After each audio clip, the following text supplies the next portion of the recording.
You are now listening to the Two Dads Run podcast. Just two dads who run, talking about running and being dads and some other stuff. What's up, everybody? Welcome back to the Two Dads Run podcast. I am Gray. This is Kevin. And we are your hosts for the show. We are back, baby. It's been like good 2 to see weeks. you, brother. Good to see you, my man.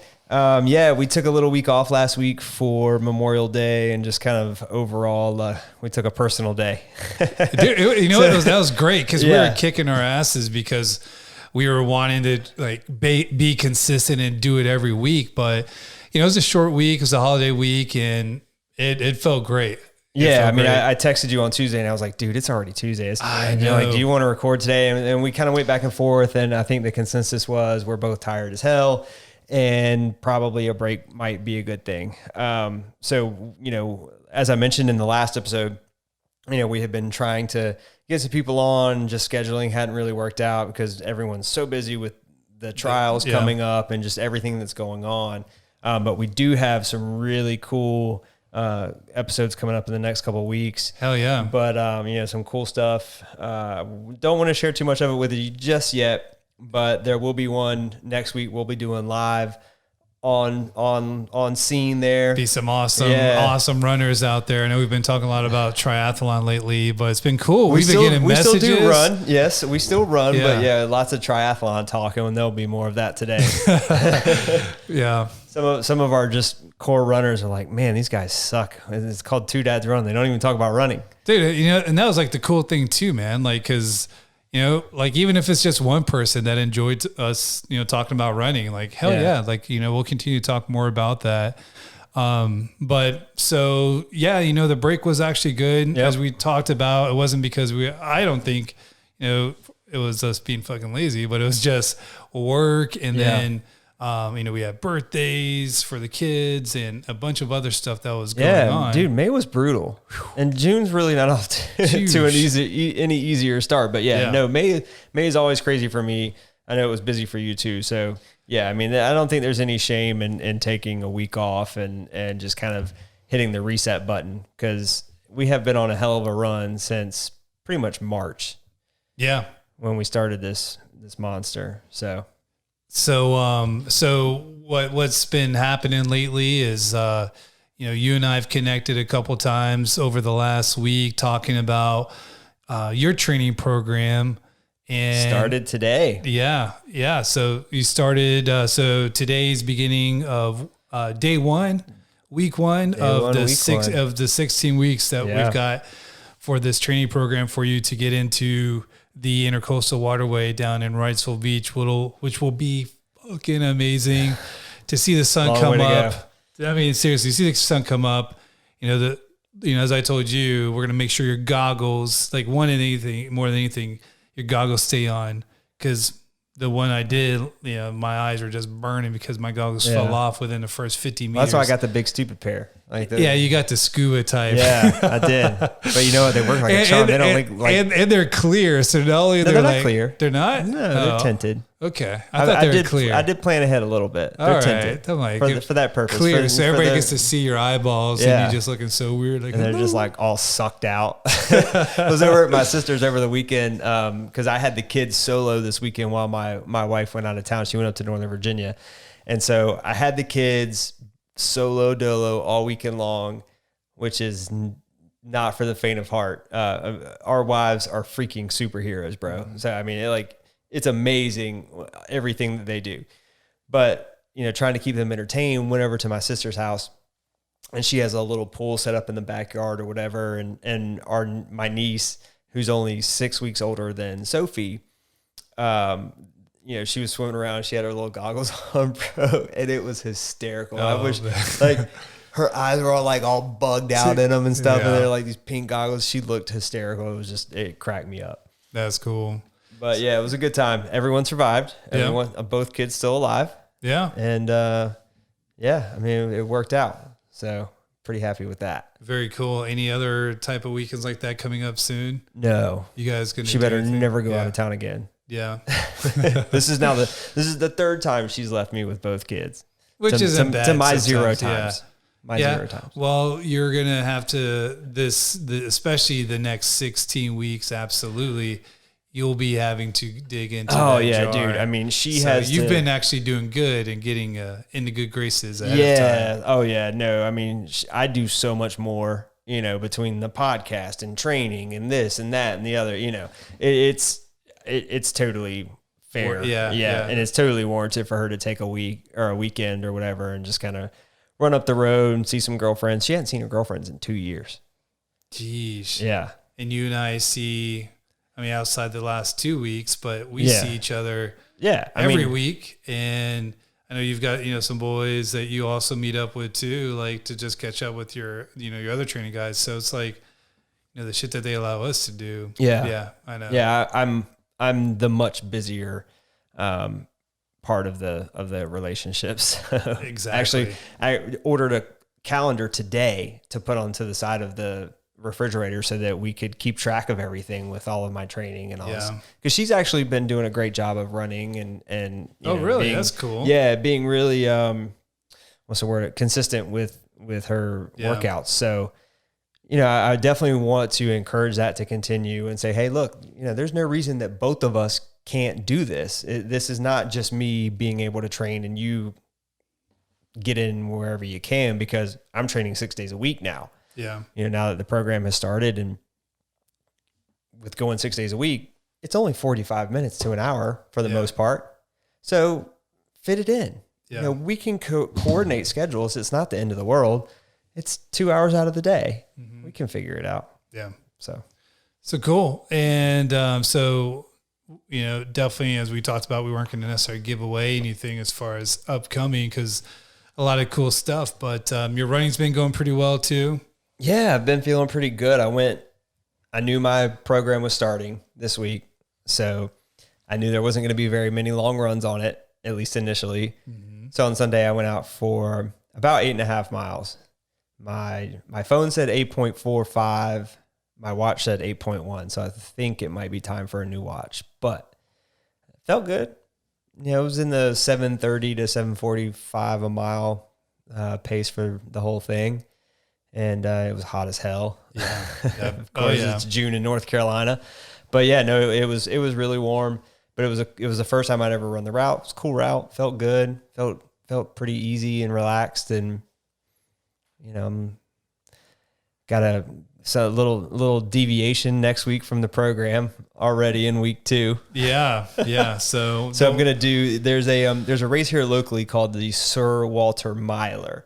And so we've been trying to connect with those guys and see if we could get them on the show, because the race is coming up here in August. They couldn't have it in 2020 like everybody else. So they're really excited about this upcoming one. And every summer they do pop-up miles.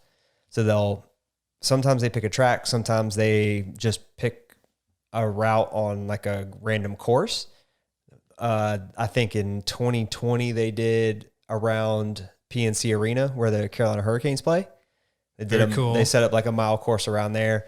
But this year they're doing them all at the Meredith College track. That'll be cool. Hopefully there'll be some, definitely some good fan attendance there. Just because, right now, again, we got the Olympics coming up. So just those type of sports right now is getting a lot of attention. I've been seeing a lot of track and field too. So this is a good opportunity. And, the cool thing about this is, it seems pretty, historic. We're talking to Nick Willis, and he name dropped the race. So for New Zealand's #1 badass runner of all time to reference something that's in our backyard, I would think to be a crowd. Yeah, they've really done a great job with their race. So I don't know if there'll be much of a crowd for the pop-up miles. I kind of hope not. So basically what I want this to be a sold out crowd, and then Gray on this with these guys have just been like these freaking horses, man. No, so there's actually there's multiple races. So it's pretty cool what they do. They do 2 mile races. The first one is for people that are expecting to go 5 minutes and 30 seconds or more. Mm-hmm. And then there's one for 5 minutes, 30 seconds or less. Yeah. And then they usually do some kind of relay and then some other different distance. It changes every week. So the week that I'm going next week they're going to do an 800. Yeah. Which is kind of tempting. but I would probably pull every muscle And in both legs. In my email I sent to you last night or early this morning at 12:02. Yeah, it was late. 12:03 I was a.m. way asleep. Yeah. So no, because I wanted to make sure, especially for your first month, that you knew what exactly needed to be done. And then with you liking, you like to go, very like hard at the, at the beginning with your training. This is definitely that quote, it's a marathon, not a sprint. Yeah. So for you to be injury free this first 4 weeks is definitely got to be key. So yeah, so we'll get it started with a max effort mile. I know, right? My first max effort mile in a long time. Hey, it's only, what is that, day 1, week 2? Yeah. It's fine. It'll be fucking awesome. So it'll be good. May switch my swim around a little bit or whatever. Yeah. We'll figure it out. Yep. All good. Cool. So what's been going on with you, man? Oh man. What you been up to? Geez, as far as, really same thing as far as story wise with the wife and kids. I'm actually going to come up on a weekend where it'll just be solo with me and the girls. So looking forward to that Thursday to Sunday. Adria's going to go to Indianapolis to hang out with her sister. Nice. Mackenzie. She's got 2 beautiful kids under the age of 2. And she's gonna be by herself for a little bit. So she's 2 at 2? 2 under 2. One's boy. Like that's just poor planning. It is at the beginning, but then I think as you get older, like even like with the girls right now, like Finley and Farrah, they're being so close. I'm like, all right, I don't know what I would do if there was such a gap. I know there's people out there that do, but mine are 7 and 3, and not even 3. Yeah, well, that's probably as far as max. Yeah. I see how they coordinate. Yeah. Well, and it's, actually Kristen and I were having this conversation this afternoon. We're getting really close to that sweet spot of Sophie being out of that toddler phase and more into like a fun kid phase that we can do stuff together. We can go to the zoo. We can go out to eat and do all these different things, where she was a very, very difficult child. And Sophie. Yeah, man, she was rough. Like she was, the message was loud and clear that you guys are done, right? Because this is, Charlotte was great, and everybody's like, "Oh, you might want to be careful having a second one because Charlotte was so easy and so cool." And Sophie was a nightmare for a good long while. Yeah. She didn't sleep for like 6 months, from the time she was 6 months to about a year. And I mean, my poor Kristen, man, she hung in there and we finally got through it. But she's getting to the point now where she's a super funny kid. She's a lot of fun.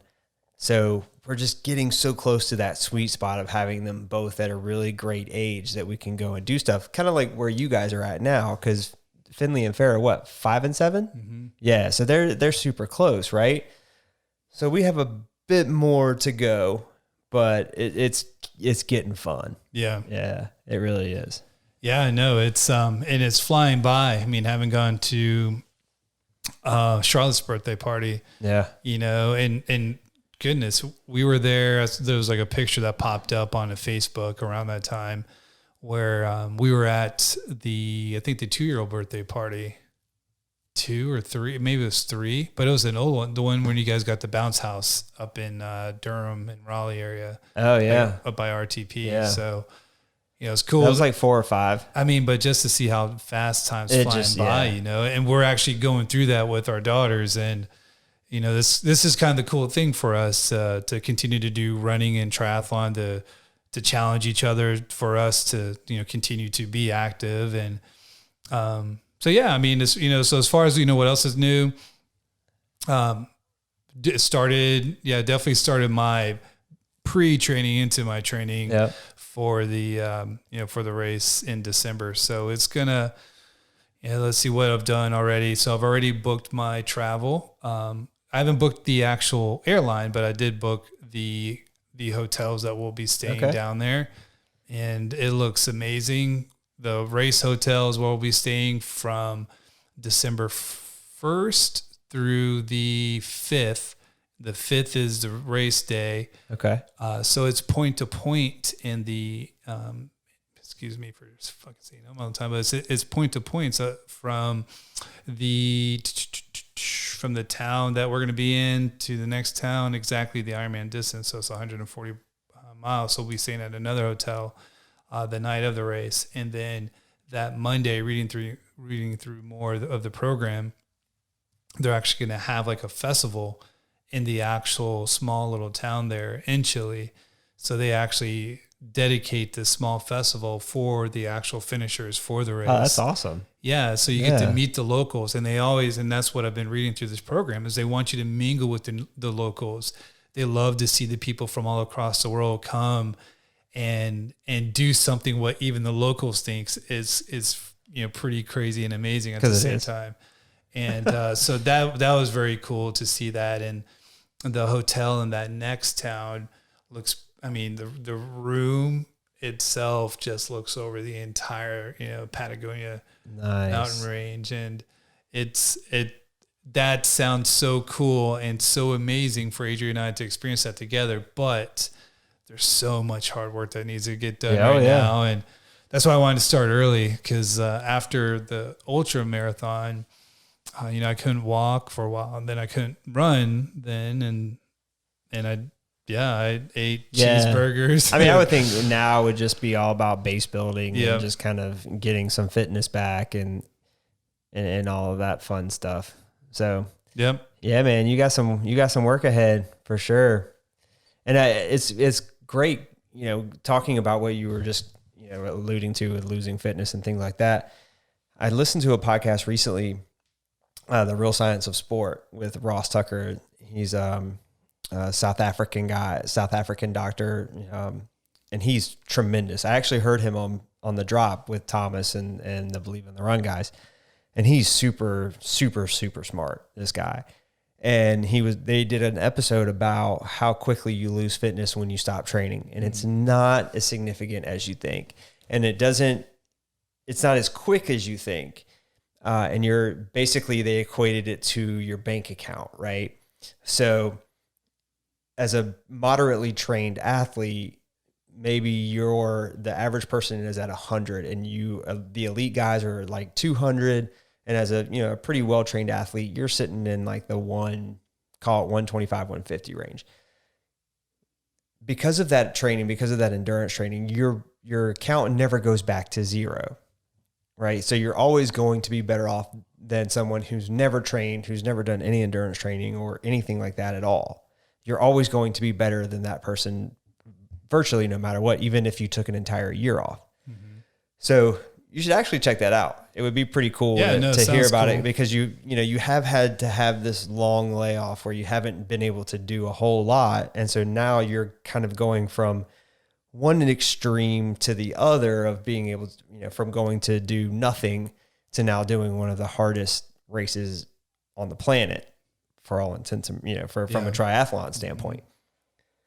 So definitely check that out. I think you would like it. Okay. And you'd find there'd be a lot of really useful information in terms of like how your body holds on to fitness. It's really cool. I shall definitely take a look. One of the things that I've started to do differently now also is actually make about 1 or 2 days into the actual office. So for work throughout the week. And now that I've got some windshield time, I'll put in a podcast or two. Dude, that's like all I do is listen to podcasts lately. Yeah. Well, you've been having to go to the store or to the restaurant for the entire time. I mean, the pandemic basically affected my life very minimally. I mean, I've been going business picked up though, right? Yeah. I mean, business was good. I mean, we fared much better than most of our restaurant counterparts throughout, even, in the beginning. We had our bad month or two, but really? Yeah, for the most part, I mean, we fared much better than most. So definitely thankful for that. But no, recently business has picked up.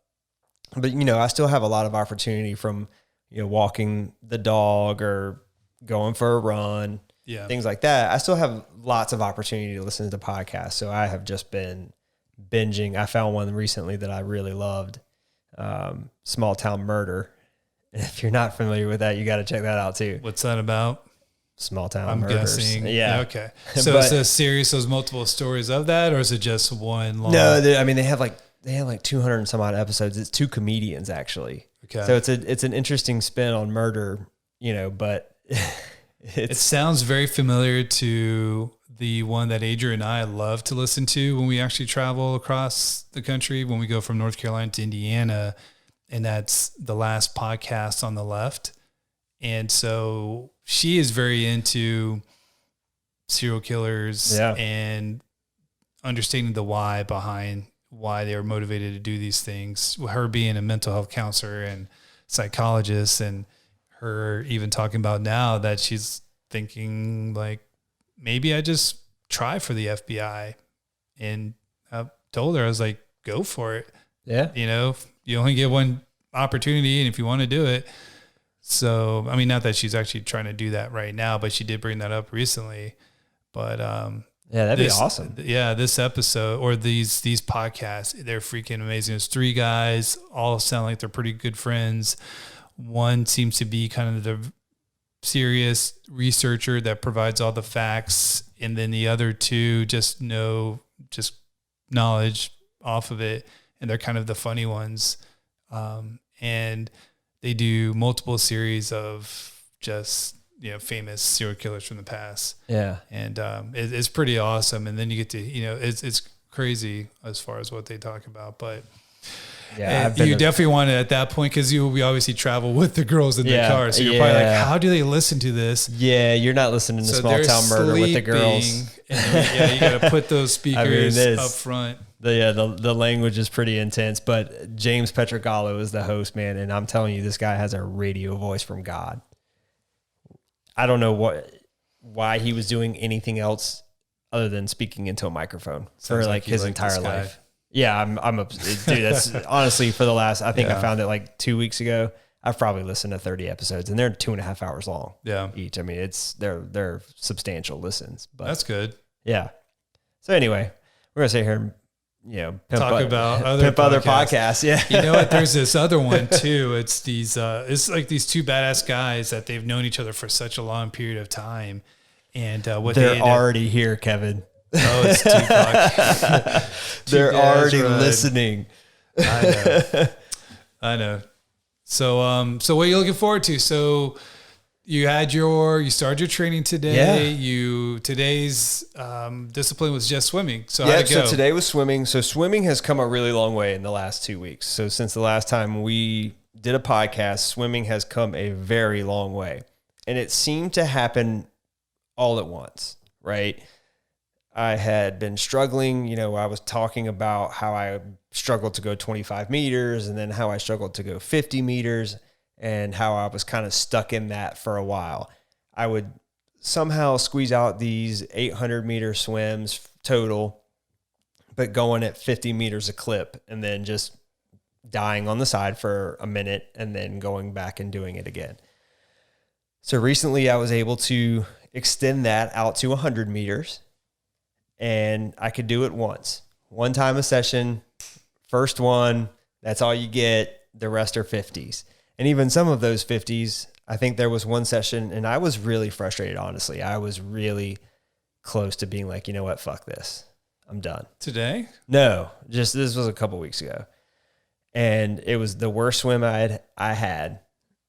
And I really struggled hard. And I was like, I'm sitting there thinking to myself, I'm not going to be able to do this. I don't know if this triathlon thing is going to be for me, because there's been so many times, especially when I was younger, where when I wasn't good at something, I just didn't do it. I didn't feel like I was great at baseball, so I didn't play baseball anymore. My dad made me join a swim team in 1994, and they actually sent me the picture of it yesterday afternoon. Oh yeah, I had scribbled myself out with a Sharpie. I mean, I was like 11 years old, man. Oh wow. The last thing you want to do at 11 years old is walk around in a Speedo.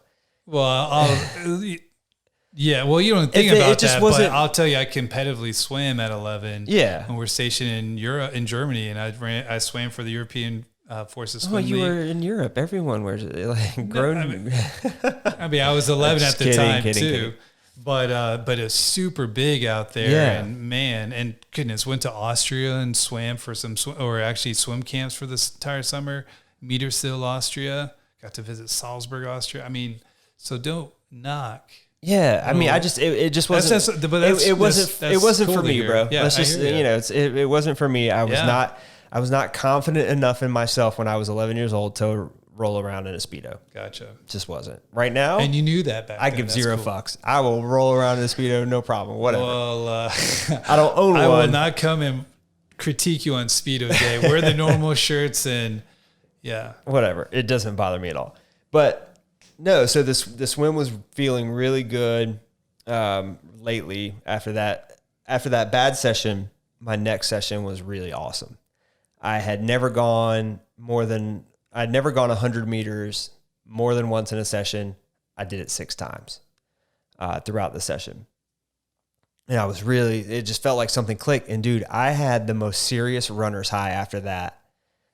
I was texting you, I was texting Chad, I was driving Kristen nuts because I was bouncing off the walls because I was so happy. I was so excited because it had been the complete opposite the session before. And I was ready to almost be like, you know what, just screw it. I'll run marathons. Yeah. You know what I mean? So I think it was kind of like in golf, like you can have the most terrible round ever and then you'll hit that one shot really, really crisp and it just draws you back in. And that's exactly what happened. Mm-hmm. So I made it this 100 meters 6 times that session, went back again on Saturday this past weekend and did 100 meters 8 times with only a minute rest in between, which was way more than I had ever done before. So today we're kind of backing down a little bit on that. It was only 500 meters, but it was the warm up. The warm up was 200 meters, which is twice as far as I had ever swam in one steady, I don't know what to call it.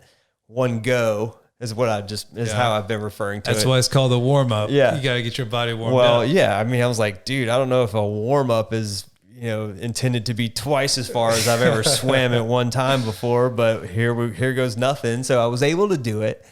And, I felt pretty good about it. It wasn't terrible. I didn't finish the 200 cool down at one time. Okay. I did 100 and then 250s. Okay.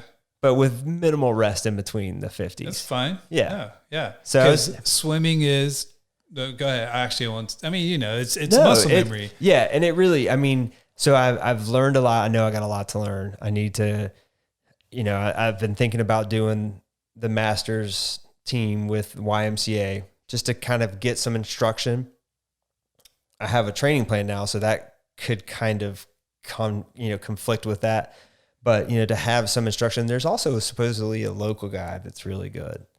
So I may reach out to him and just kind of say, basically you meet him once a month and then he gives you something to work on, from a form perspective or from a technique perspective. He gives you something to work on for the next 3 weeks until you see him again. Very cool. Yeah. So I may do that because I think some, personal instruction on technique and things like that would be huge because I know it's way ugly. It's bad. I have a feeling. Yeah. 'Cause I'm not all that buoyant. I sink like a rock and I'm sure my form is atrocious. I try to work on it a little bit, watch some YouTube videos, that kind of thing. I feel like the right side is pretty good, but the left side is just a hot mess. Yeah, I'm just slapping the water instead of, fingers first and all that good stuff. So yeah, between that and then I absolutely got to come out and watch your form, or if at some point you can actually record it so that, you're constantly getting critiqued on it. Cause swimming, not only is it the muscle memory piece, but it's also a lot. It's 100% technique too. That's why you mentioned today when you went to go swimming, there's this guy who's as big as a whale, but freaking swimming like a dolphin. He was a gentleman of larger carriage. Let's just put it that way. Well, which is fine. Those are the dangerous ones in the pools because they just fly because they've got the technique down. He beat my ass because at one point I was actually looking over to see how fast he was, and man, he just cruised right by me. Oh man, yeah. No. And he's like, I haven't been in the pool in a month, and I'm like, I hate you. I hate you so much. but I make sure that everyone knows that I'm terrible. So cool. It keeps the bar low. Yeah. That seems to be a reoccurring theme on this podcast. We keep the bar low. I try to keep the bar low. But yeah, man, I mean, I'm feeling more comfortable. Haven't been on the bike in 2 weeks. So I'm looking forward to getting on the bike in the morning, going out for a little 45-minute ride. And then we hit another swim, a couple runs. Run's feeling really good right now. Yeah, I made sure that, with the run, because as I was looking at it, it's like, all right, I'll make sure his running days are kind of like treats, like little dog treats, because it's like, I know you'll definitely want to be able to crush it, but don't want you to necessarily go out too long, too hard, too fast, or anything like that. So, no, I definitely. Yeah, I feel like I can get a lot done in 45 minutes. Yeah. And you know what you need for the cycling piece? I was thinking about it. So a trainer. Yeah, I know. I've been kind of looking into it. There's a few I can send to you. There's a lot of cool programs out there too. If you wanted to drop that type of money. No. That's the thing. You see now how it just sucks you in with the money. The money piece in triathlon is absurd. Especially with the bike. I mean, it's just the barrier of entry is so high. And I think the sport itself could just be, it really is awesome. It's a cool sport. And obviously I think the swimming piece scares a lot of people because it is so difficult. But I think there's going to be a lot of people out there that are not great at one of the disciplines. Like the guy that I was swimming next to today in the pool, he said, what are you training for a triathlon or something? Because you can probably do the other two okay. I was like, yeah, exactly. Yeah. And I said, dude, I'm a runner, man. I got talked into this and, I'm doing it. And he said, well, I think I would do really well in the swim and the bike, but I couldn't do the run. I said, yeah, well, see, I'm the complete opposite. I'm not worried about the bike all that much. Not worried about the run at all. It's 5K, no big deal. But that swim is going to be something else. And everybody's like, oh, the current.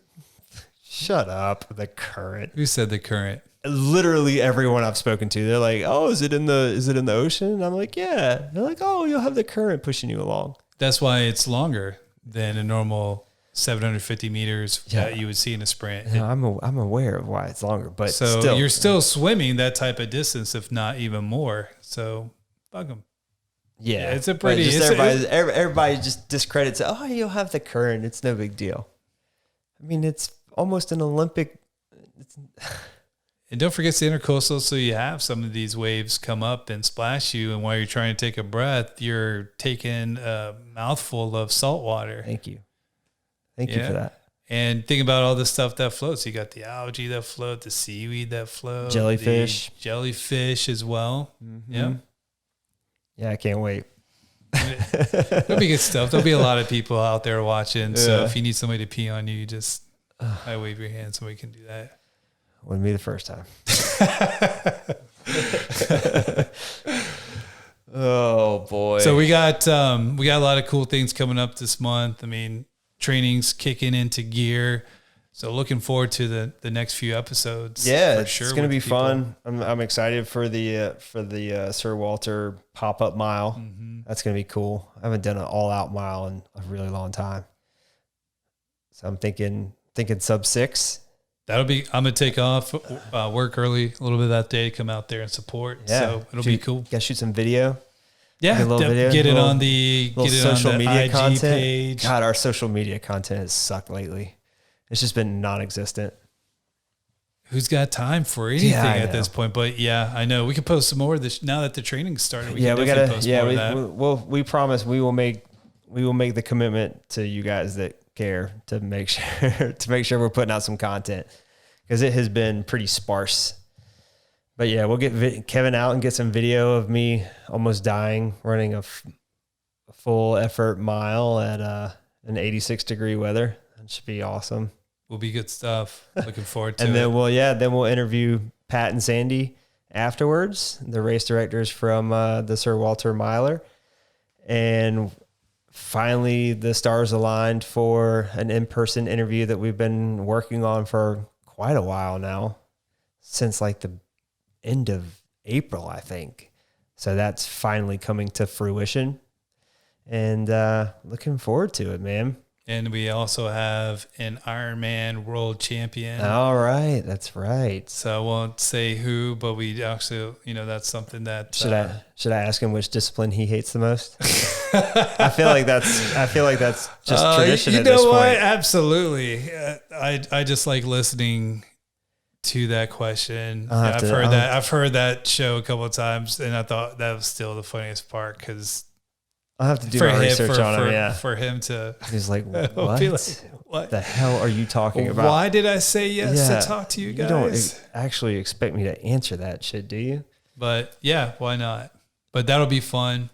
And if there's anybody that we appreciate the messages and the feedback that you guys continue to provide. But if there's anybody that you'd like for us to reach out to and speak to, definitely message us, and we'll do our best to speak to them, because we've already, I think, amazed ourselves as far as who we've been able to kind of talk to and pick their brain about, and still have multiple conversations and leverage just kind of the cool conversation that we had with them. Yeah. So let us know if there's anybody out there specifically. If there's anybody you guys want us to talk to, if there's anything that you want us to cover, I mean, we'll take all the content ideas we could get, man. Cause it's sometimes it's tough to come up with stuff. So yeah, I mean, the messages from listeners have been really awesome. It's been really cool. People following along with our journey, getting a kick out of my inability to swim, and or being inspired by my inability to swim, and be like, hey, if this asshole can go out there and make a fool of himself, I can too. Absolutely.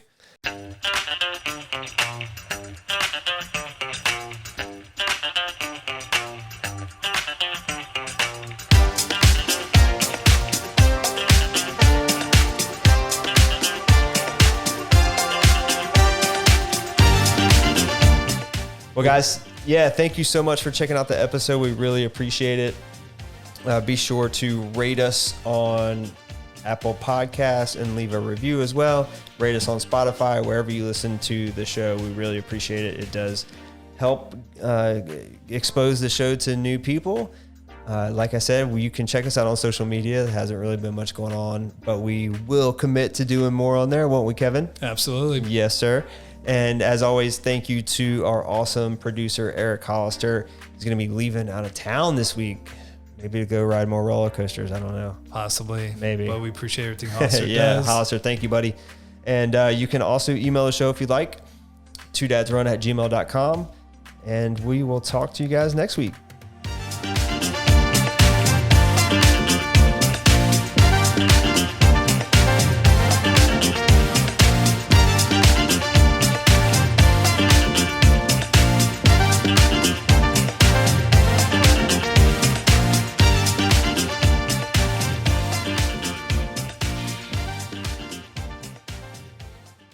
Autobots, roll out!